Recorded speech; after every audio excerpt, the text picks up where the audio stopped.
Mort. Gardez. Au centre. Montez.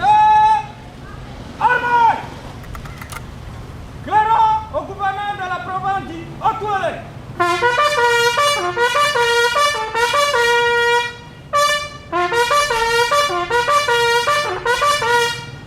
Monsieur le gouverneur de la province dit aux toilettes. Excellence, détachement de la police nationale congolaise est rangé pour vous accueillir et vous rendre les honneurs de ce jour. Chef section, brigadier Mbalo, jamais mourir. Rirez à vos ordres. Armes. Oh, yeah.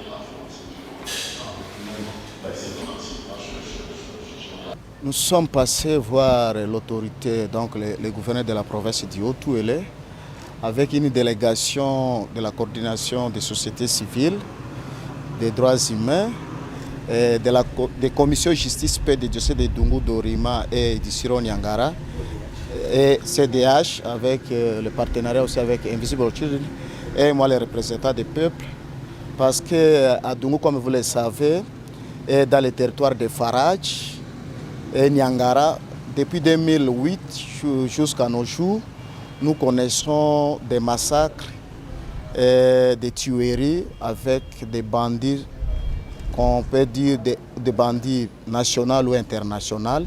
Mais il y a eu beaucoup de massacres depuis 2008. Et maintenant, en 2022, c'est pratiquement 12 ans. Et la population de ces territoires-là continue à pleurer leurs morts. Et cette fois-ci, la communauté de Dungu, de Faraj et de Nyangara, comme territoire, a demandé si cette communauté peut faire une commémoration des deuils communautaires. Raison pour laquelle nous sommes passés voir l'autorité. Si l'autorité peut s'investir et accompagner ces trois territoires dans l'accomplissement de ces deuils communautaires. L'autorité était très attentive à notre demande. Il nous a demandé de nous appeler, je crois, dans 24 heures, le temps pour qu'ils puissent voir avec les experts comment donner une réponse satisfaisante à la population des territoires de Dungu, Faraj et Nyangara. D'abord, ce que nous attendons de l'autorité, c'est que l'autorité puisse s'investir d'abord pour instruire à tous les actes, aux autorités locales, que les jours où nous aurons les deuils collectifs, que ça soit vraiment observé par tout le monde. Ça, c'est un. De deux, qu'il y ait des gestes communautaires que nous pouvons les faire.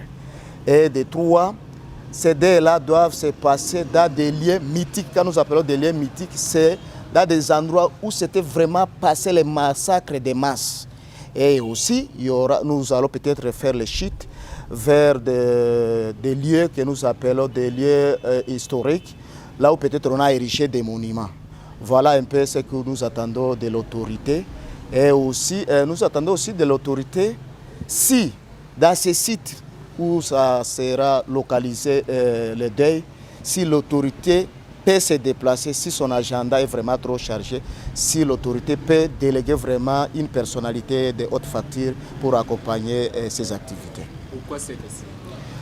À l'heure où je vous parle, nous sommes le peuple des savanes. C'est-à-dire le peuple des savanes donne valeur aux amis qui les ont précédés, que nous appelons chez nous les Atolos, l'âme qui sont allés avant nous. C'est-à-dire nous avons une relation directe avec ceux qui sont dans l'au-delà et ceux qui sont ici. Et aujourd'hui, si vous arrivez chez nous, il y a des gens qui continuent à faire des cauchemars. C'est-à-dire qu'il y a un lien entre ceux qui sont allés pour peut-être innocemment.